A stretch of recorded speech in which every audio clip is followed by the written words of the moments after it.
desplegada a la Oficina Regional Cúcuta, que pertenece al Departamento Norte de Santander, que es como vendría a ser como la provincia nuestra para ellos, y está en el límite con Venezuela. Acá la frontera más cercana está aproximadamente a 1 kilómetro de donde estamos nosotros, no es mucho.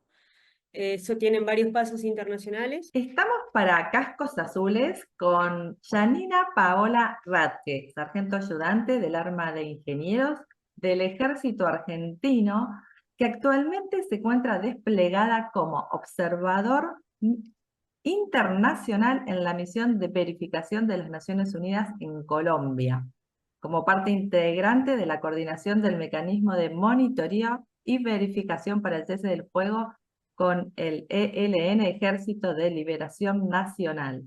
Además, Janina participó como staff officer en el rol de analista de inteligencia e información en la misión de paz de Naciones Unidas en Chipre en el año 2021 y 2022. Realizó el curso también de analista de inteligencia para operaciones militares de paz en el Centro Regional de Entrenamiento de Naciones Unidas en Uganda, en Entebbe, en marzo y en abril del 2022.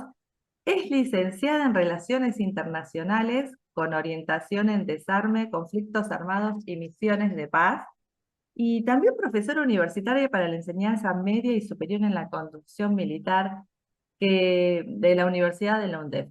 Fue instructora de la Compañía de Fuerzas Especiales y Cursos Comandos en lo relacionado a análisis de fuentes humanas, en entrevistas a prisioneros de guerra y ejercicios de negociación con grupos de presión en ambientes con personal civil como rehenes bajo amenaza.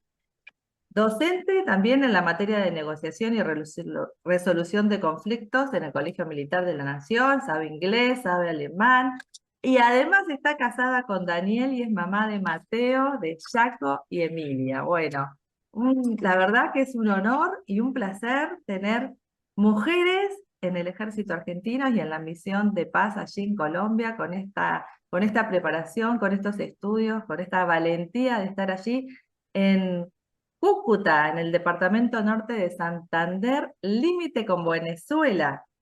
Bueno, Sí. Yanina, ¿cómo estás? Bienvenida a Cascos Azules. Gracias, Alejandra, buen día. ¿Cómo? Bueno, acá estamos arrancando el día, Sí, hay una diferencia horaria de 2 horas 2 horas. Ujú. y Sí. bueno, esta entrevista se graba por Zoom, después se edita y bueno, se da a conocer, por supuesto, se la da a nuestra audiencia. Y bueno, ahora para Yanina es muy tempranito, son las 8:30 y acá en Argentina 10:30. Queríamos saludarte, ¿cómo estás allí en Colombia? Bueno, bien, ya estoy en la recta final de mi misión. Yo me repliego al país antes del 21 de septiembre, que fue mi primer día acá en Colombia. Así que ahora ya entro casi en la recta final, pero todavía estoy a full con las actividades. A partir de unos 10 días antes del repliegue empieza mi proceso de checkout. Hoy justamente pedí permiso para llegar un ratito más tarde para tener la entrevista con ustedes, pero mi horario habitual es de 8:30 de la mañana a 5:30 de la tarde, de lunes a viernes, y algunos fines de semana, depende de la actividad, acompañar las actividades según toque.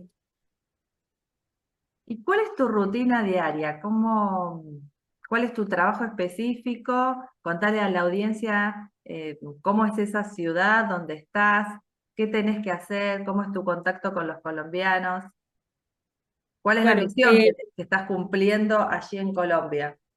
sí, particularmente esta misión tiene la particularidad de ser una misión política, por lo cual es muy distinto a lo que vivimos la mayoría de los que desplegamos en Chipre por ejemplo, el otro día escuchaba la entrevista del coronel Sáncero, que está en el Líbano, creo que era, Sí. completamente distinta. Nosotros acá vinimos absolutamente de civil, no tenemos uniforme. Yo llegué a la misión el 21 de septiembre del 2023. Y a partir del 6 de octubre, después del proceso de inducción en Bogotá, en la oficina central, en el headquarter, vine desplegada a la oficina regional Cúcuta, que pertenece al departamento norte de Santander, que es como vendría a ser como la provincia nuestra para ellos. y está en el límite con Venezuela. Acá la frontera más cercana está aproximadamente a 1 kilómetro de donde estamos nosotros, no es mucho. Eso tienen varios pasos internacionales. Y en un primer momento me habían dicho que venía, si bien acá al norte de Santander, pero a una localidad, a un municipio que se llama Tibú, al cual todos como que le tienen miedo porque es una zona completamente eh, copada, digamos, por el ELN, que está en la frontera y en la zona de lo que es el Bajo Catatumbo. Acá la región esta se divide entre Alto y Bajo Catatumbo, que es nuestra zona, justamente en la zona de responsabilidad en la que estoy yo. Cúcuta es la oficina regional de esa zona de responsabilidad y yo vine exclusivamente para lo que se llama el mecanismo de monitoreo y verificación para el cese al fuego con el ELN, que empezó en agosto del año pasado, cumplió los primeros meses en febrero de este año y en febrero se volvió a extender hasta este 3 de agosto que se cumple ahora, que todavía estamos viendo porque no sé si están al tanto de las noticias, pero la situación está un poquitito rara acá. No se sabe si se va a extender el cese al fuego. Hay bastante movimiento de los grupos en territorio. La particularidad que tiene el norte de Santander es que es un territorio que está completamente casi ocupado por el ELN, tienen mucha presencia y justamente es una zona muy caliente por la zona de frontera. La zona de frontera hace que converjan también otros grupos delincuenciales. El ELN también tiene ocupados algunos municipios del otro lado, o sea, en el territorio venezolano. Entonces ellos se mueven en la frontera libremente, lo cual hace que las actividades sean muy difíciles de informar, de seguirles el rastro, de poder hacer un real análisis, porque esta misión, a diferencia de las misiones, por ejemplo, Chipre, no tiene un organismo de inteligencia. Naciones Unidas en realidad no hace inteligencia, sino que lo que tiene son información de varias fuentes y hace un análisis de toda la información que pueda llegar a obtener del lugar de responsabilidad, pero no tiene un órgano de inteligencia per se. Entonces es muy difícil también obtener información y poder hacer un análisis objetivo de las tropas que se tienen en el territorio. Justamente teniendo en cuenta la cantidad de grupos armados que existen, es que a nosotros no se nos permite venir de uniformes porque ellos verían como, no se sentirían tan cómodos trabajando con nosotros.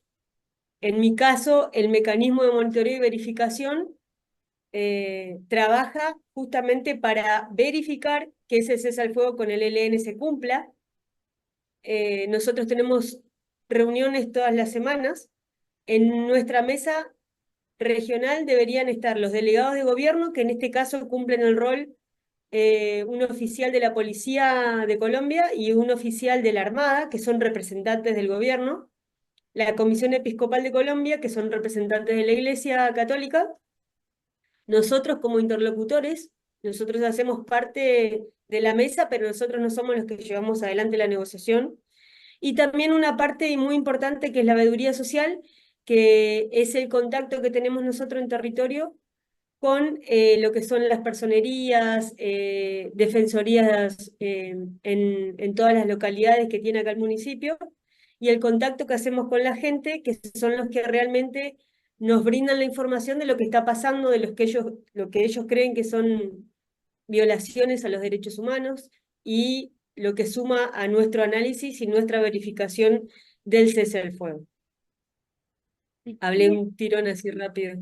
Sí, no, súper interesante todo lo que nos contás para la audiencia, pero contanos, Janina, ¿cómo es esa relación que ustedes tienen trabajando con el ELN, que es un ejército de liberación nacional con características particulares? Sí. Y bueno, ¿querés contarle un poquito a la audiencia? Vos que estás ahí en el terreno viviendo el día a día con ellos y también con el pueblo colombiano. Sí, acá lo primero que nos dicen a todos cuando llegamos es que tengamos cuidado en territorio, porque toda la sociedad colombiana, bueno, lleva en un proceso de conflicto de 60 años ya. Justamente el 4 de julio el ELN festejó su 60 aniversario, y lo hizo con un montón de manifestaciones acá. Cuando uno llega, lo primero que le dicen es que uno nunca sabe con quién está hablando en el terreno, que puede ser tanto un hombre en armas, como puede ser la mamá de un guerrillero, el hermano, el hijo, el sobrino, porque es una población la cual ya ha pasado por un montón de situaciones en las no son ajenas a ese conflicto y lo tienen muy en claro, de hecho, y hasta los más jóvenes tienen recuerdos o tienen familiares o que han perdido familiares dentro del conflicto. Entonces, claro, uno ya entra y es inevitable sentir ese miedo y esa advertencia constante de decir no sé con quién estoy hablando. No porque uno tenga nada que esconder, porque además a uno en la inducción lo primero que le dicen es, si ustedes van con los vehículos a territorio y los quieren secuestrar, que es una de las actividades más comunes que se lleva adelante acá, ustedes no se nieguen y entréguense como para evitar la violencia. Y claro, lo primero que yo hice fue tener una cara de sorpresa, porque decir, ¿cómo que me voy a entregar libremente al secuestro?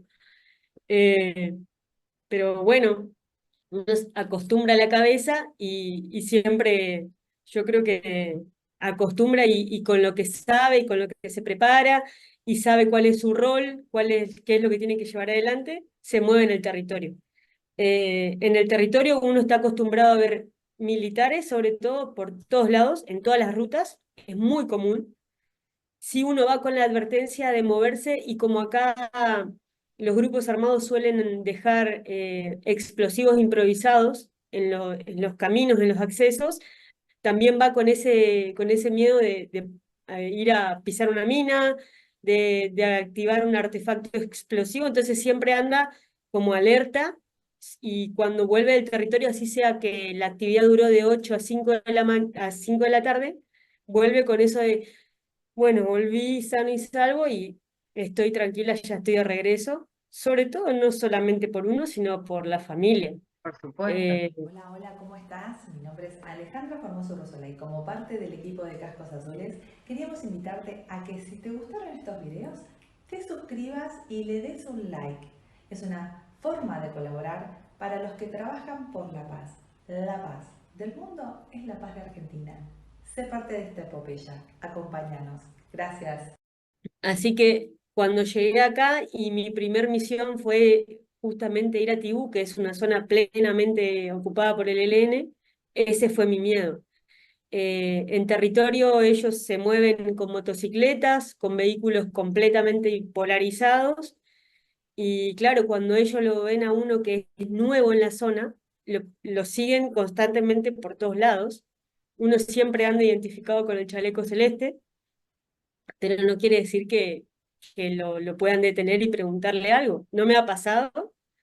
He ido a uno de ellos acá en cuanto a reincorporación, hacen un proceso también en los que se llaman los espacios temporales de reincorporación, los famosos AETCRs, y ahí sí conviven las familias de los ex guerrilleros y ellos están ahí, uno puede ir y puede ver cómo viven en esos espacios, tienen escuelas dentro ahí de esos lugares, muy impactante también ver cómo viven ellos ahí adentro, cómo se sostienen, todos los planes que llevan adelante para poder reinsertarse a la sociedad. Está muy interesante para ver, para analizar, para aprender sobre todo un montón. Es una misión muy particular, pero que brinda una nueva visión a todas las otras misiones de paz que podamos llegar a participar. Una misión muy riesgosa, donde día a día vos estás velando por tu vida y bueno, agradeciendo llegar a tu trabajo cuando has finalizado tu jornada, que bueno, también llegás y cuáles son las actividades que realizás una vez que terminás la misión. Cuando termine las misiones de monitoreo, vuelvo a la oficina y nosotros hacemos informes de misión. Justamente, si ustedes habrán visto, el secretario general de Naciones Unidas cada 3 meses saca un informe trimestral y ese informe trimestral es alimentado por nuestros insumos, por nuestros análisis del territorio que hacemos una vez al mes. Todas las oficinas envían un informe mensual que se alimenta justamente de todas las actividades que nosotros hacemos en territorio.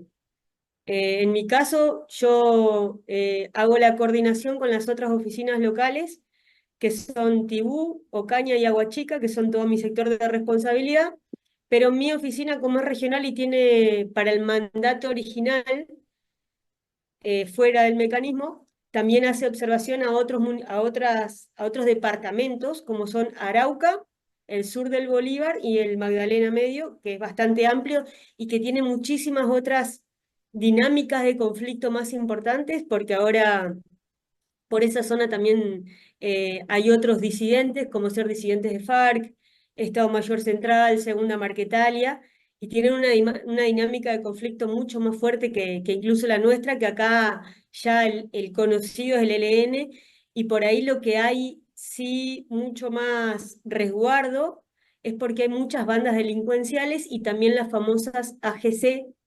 que vuelven a resurgir ahora, como Tren de Aragua, K-47, que son los más famosos, por así decirlo, en la zona, y muchas banditas delincuenciales. De hecho, en la zona en la que yo estoy trabajando hay alrededor de unas 37 bandas delincuenciales conocidas ya por las fuerzas de seguridad.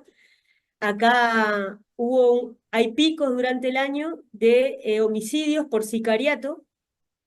Llegó a haber en un fin de semana unos 12 homicidios por sicariato, y que uno fue justamente en la esquina de la oficina.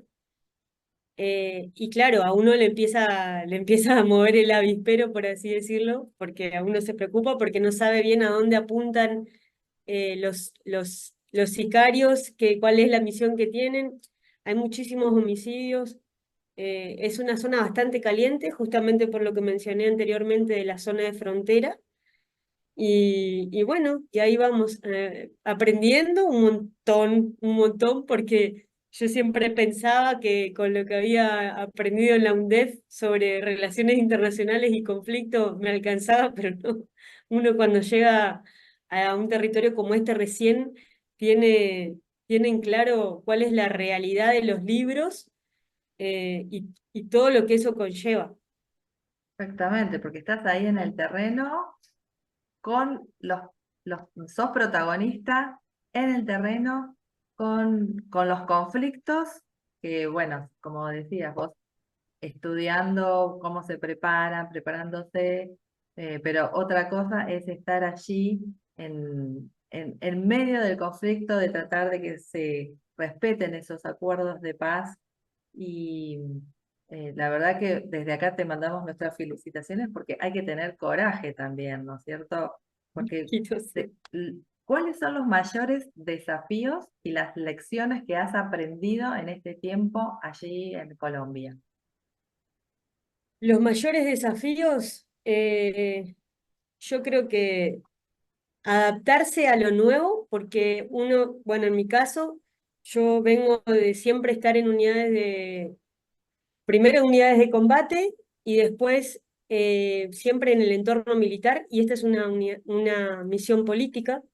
Creo que lo más difícil es desacoplarse de nuestra famosa familia militar y de nuestro vocabulario, nuestra jerga, y pasar a estar acá justamente a órdenes de personal civil. Acá los observadores son los menos porque somos muy pocos. Si bien venimos varios de todos los países, somos pocos para el grupo de gente que integra las oficinas. Me parece que eso es lo primero que me tuve que acostumbrar. Uno acá tampoco viene a trabajar con el grado militar, uno se presenta por su nombre, y trabajar también tanto en contacto con el personal civil, no solamente en la oficina lo digo, sino en el terreno. Ese intercambio de información, el llegarle a la gente, porque obviamente la gente siempre a los ajenos lo ve como algo extraño, no le tienen confianza, entablar esa confianza con la gente, llegar realmente a poder cumplir el propósito en el terreno para poder hacer un buen trabajo. Obviamente uno siempre quiere desempeñar bien sus funciones. Eso me parece que fue como lo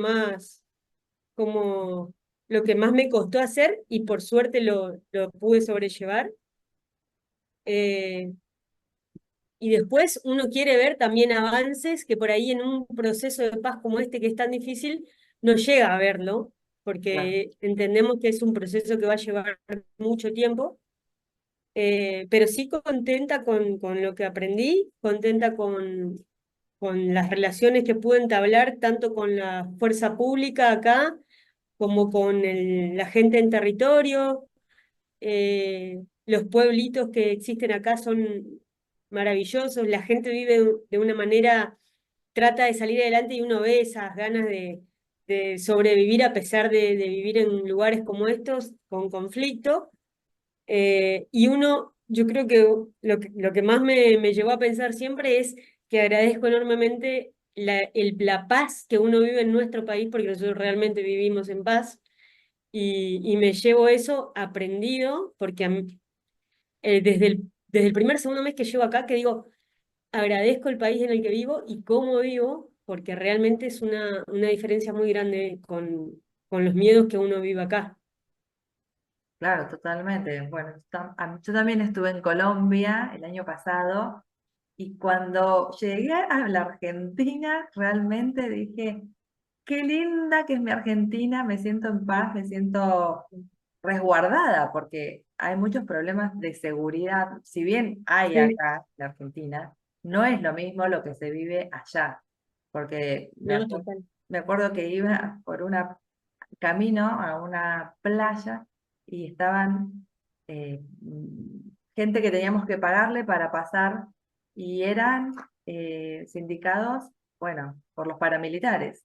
Cuando me dijo el Sí, chofer eso, dije, ah, y bueno, sí, es una realidad que ya es natural para ellos, pero no debiera ser como obviamente la inseguridad que vivimos en Argentina, muchas veces la naturalizamos, pero no debería ser esa el ideal para los total. ciudadanos que pueden llegar a vivir en paz, ¿no es cierto? Que el ideal es eso. Y decime, ¿qué fue lo que más te impactó, lo que más te llamó la atención de esta misión?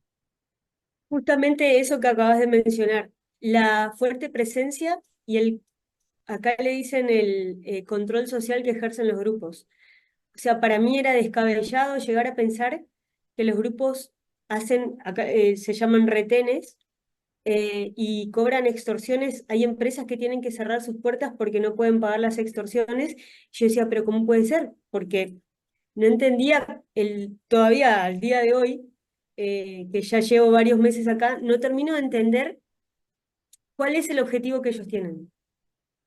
Porque es bastante complicado y ni siquiera está dentro de los puntos que han acordado con el gobierno como para entablar una negociación. Hay 15 puntos dentro del protocolo de acciones específicas que lleva ese cese al fuego, pero yo no entendía eso, de por qué ellos tenían tanta libertad para cobrar extorsiones, para exigirle a la gente que, por ejemplo, si una noche no quieren que salgan al pueblo, no lo pueden hacer porque ellos ya advierten eso.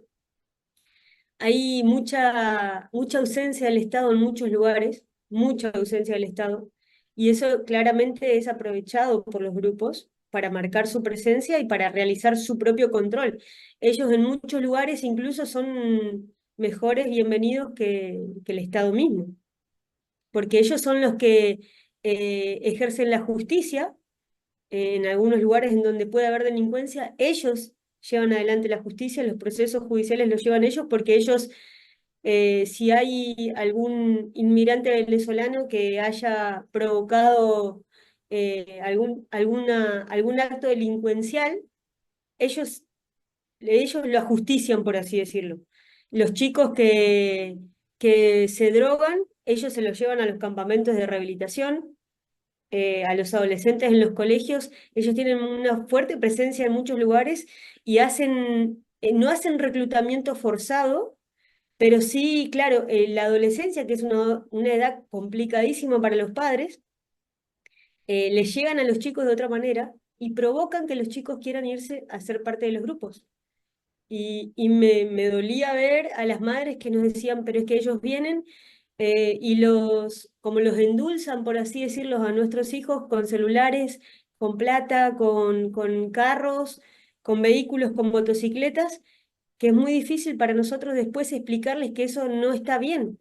Y los chicos, claro, en la desesperación de tener todo lo que no tienen en casa, lo primero que piensan es, ¿por qué estoy acá sufriendo o padeciendo las necesidades de mi familia si puedo estar mejor con ellos? Y yo creo que es uno de los retos más importantes y más difíciles que tiene esta misión, que es justamente eso, educar para evitar el reclutamiento de esa manera. Las siguientes instituciones y empresas, preocupadas por el presente y el futuro del país, apoyan a Cascos Azules, argentinos por el mundo en misión de paz. Amugenal, ayuda mutua del personal de Gendarmería Nacional, está cuando nos necesitas. Sentite cerca. Amugenal está en todo el territorio nacional, con sus 62 sedes para brindarte prestaciones y servicios de primer orden. Desde 1956 y con el ímpetu propio de la institución.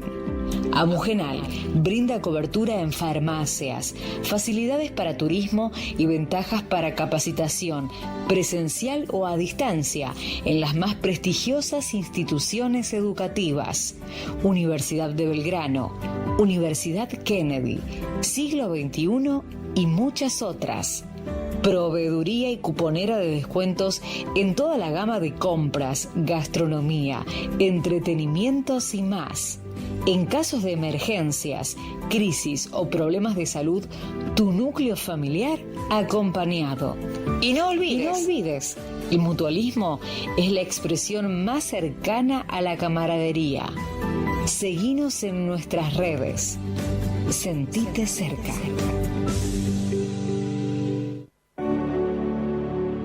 Fundación de apoyo al Instituto de Ayuda Financiera para el Pago de Retiros y Pensiones Militares. Desde 1992, apoyando al Instituto y las delegaciones de todo el país para mejorar la atención de los beneficiarios mediante obras y equipos. A través de la Fundación, el IAF realiza donaciones de equipamiento médico encuadrado en el convenio firmado con las Direcciones Generales de Salud de las 3 Fuerzas Armadas Argentinas.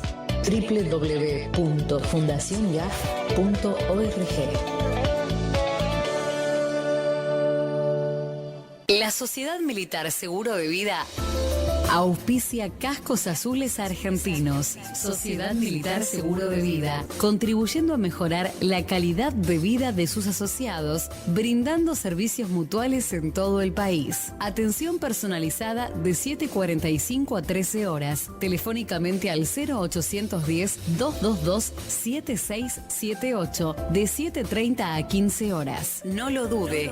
Para ayudas económicas, ahorro mutual, administración de haberes, tarjetas de crédito y débito, seguros de pertenencia y de familia, servicio de administración de promociones, y también junto a la Fundación Teniente Coronel Cornell para auxiliar a los miembros de la familia militar en situación de carencia. Sociedad Militar Seguro de Vida, una institución mutualista creada en 1901 para contribuir a mejorar la calidad de vida de todos aquellos que pertenecen a las Fuerzas Armadas, de Seguridad y sus familiares.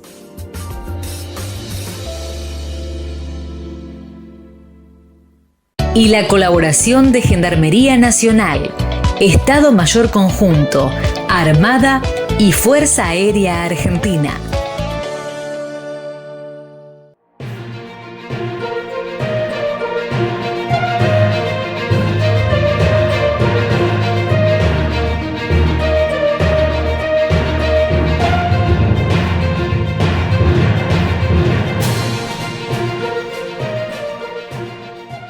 Exactamente, es todo un proceso muy largo que Sí. va a llevar tiempo y bueno, ustedes están allí para tratar de brindar ese granito de arena para que haya paz y que se cumplan los acuerdos de paz. ¿Los Sí. respetan? ¿Están convencidos realmente de que es el camino? ¿O hay todavía reticencia y y las negociaciones son difíciles. ¿Cómo lo ves vos allí? No, yo lo veo desde mi punto de vista y desde lo que veo que está pasando acá, lo veo súper difícil. Ellos, por su parte, el ELN hace poco en un congreso que tuvo, su comandante Antonio García hizo unas declaraciones diciendo que el gobierno no cumplía con varios, como 5 o 6 puntos de ese protocolo de acciones específicas que mantienen el cese al fuego. Y gobierno, por su parte, también obviamente dice que el ELN no cumple. Lo que yo veo es que la voluntad no está muy clara, ambas partes no tienen la voluntad clara del otro de querer llegar a una paz o paz total, como le dice el presidente acá. Y también entiendo quizá por qué es un gobierno bastante difícil, por así decirlo, no voy a hablar de política, pero que por ahí no sigue una sola línea y no es claro en lo que comunica, entonces se puede malinterpretar por los grupos muchas veces y no veo todavía esa completa voluntad por parte de ellos, como en su momento lo estuvo FARC, que sí estuvo dispuesto a abandonar las armas. Ellos ya, acá ELN dijo que no va a abandonar las armas y no se va a desmovilizar, entonces creo que ese ya es un puntapié inicial para saber que la voluntad de ellos es parcial, no es completa. Exactamente, sí. Sí, en esta, bueno, es tratar como vos decís, ver dentro de esas voluntades, bueno, hacer lo mejor posible. Decime, Sí, Janina, para sacarte del tema político, eh, eh, porque sabemos que es un tema muy sí, controvertido sí. para ustedes, ¿qué te motivó a participar en las misiones de paz? Bueno, yo cuando empecé a estudiar mi carrera de Relaciones Internacionales, yo no había participado, me habían ofrecido participar en Haití, venía recientemente de ser mamá y no me quería, no quería participar por todo lo que veía y lo que me comentaban compañeros que habían ido a Haití, sobre todo por los chicos que sufrían, y realmente quería evitarme traerme esa imagen de Haití, entonces no quise participar en Haití. Después sí, mi gran deseo era participar en Chipre, ya sea como una fuerza de tarea, que es la que dura 6 meses. En ese momento tenía un jefe que me motivaba bastante, un segundo jefe también de ingenieros. Yo estaba en el destacamento de inteligencia de combate en Campo de Mayo. Y terminé, no, sí, ya había terminado mi licenciatura y empecé a prepararme para rendir, porque para ir a desplegar un año, sí son exámenes un poquito más largos, son exámenes que también los ve Naciones Unidas y que ahí, de ahí de hecho ellos toman la decisión de a quién quieren llevar en su staff. Y era como, primero un desafío personal, profesional, participar en un lugar así, y también mucha preparación, porque estuve muchos meses, más allá de que siempre he estado estudiando inglés, eran exámenes distintos a los que tenemos en la IES, por así decirlo, y me llevó un tiempito a acomodarme y entrar en la movida de esos exámenes para ver cómo eran. La primera vez que rendí, aprobé, pero no me seleccionaron. Entonces volví a rendir y ahí sí aprobé y me designaron para participar. Y era como un broche de cierre para justamente todo lo que yo había aprendido y realmente lo quería llevar adelante, porque yo soy analista de inteligencia, pero también soy licenciada en Relaciones Internacionales y yo quería ver eh, cómo realmente fusionar todo eso y hacer un poquitito más de trabajo como fuera del cuartel y aprender cosas nuevas, aprender de otros países. Tuve la suerte de aprender muchísimo con otros países, sobre todo en Chipre.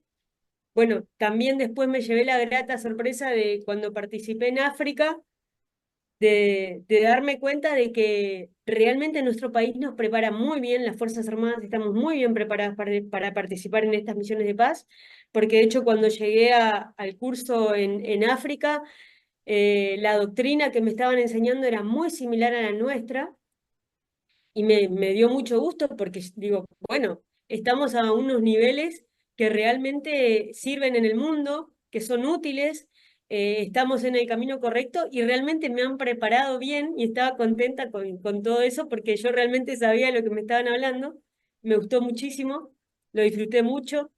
eh, Agradezco mucho también al ejército por todas las oportunidades que le brinda a uno, no solamente para estudiar, porque yo estudié las 2 carreras universitarias que tengo, las hice en la UNDEF, y tengo profesores que ya me recontra conocen, y eso me dio mucha satisfacción saber que uno está muy bien preparado para salir y para participar a niveles internacionales en estas cuestiones.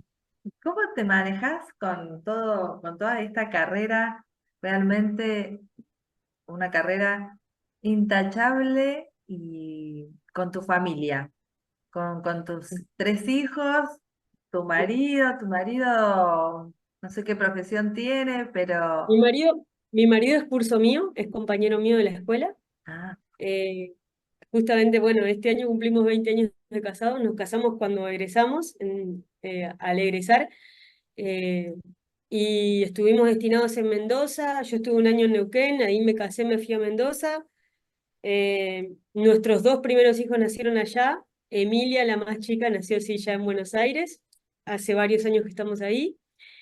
Y justamente fue mi gran miedo cuando volví a desplegar, porque la primera vez que me fui lo sufrí muchísimo. Mi hija tenía 3 años, la más chica. sí, Con los más grandes, que son adolescentes, no es que no los extraño, pero es otra la dinámica, ya están más cancheros.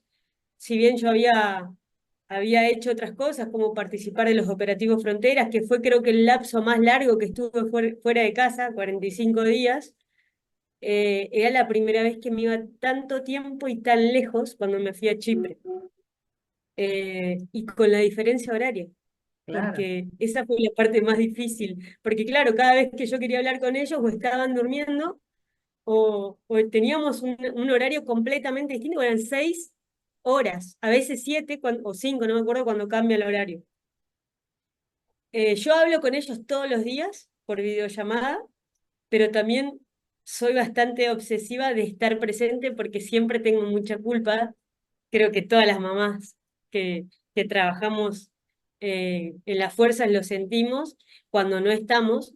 Entonces siempre trato de estar atenta, incluso en actividades de la escuela, cuando trato de ayudar también a que no se olviden cosas, a que no se olviden que van a tener cierta actividad y que tienen que preparar ciertas cosas. O mis hijos me preguntan alguna tarea y trato de estar porque es una manera un poco de compensar la ausencia que uno está llevando adelante. Pero hablo sí con ellos todos los días, absolutamente todos los días, apenas llego a la oficina hablo con ellos. Me costó esta segunda vez, me costó más, porque yo recién había vuelto de estar un año afuera, en septiembre del 2022.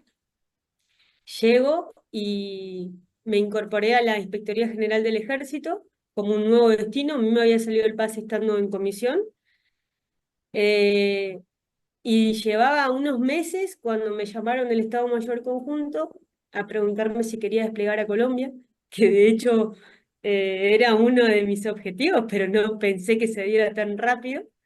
Me sorprendió, y obviamente antes de decir que sí, lo charlé en mi casa.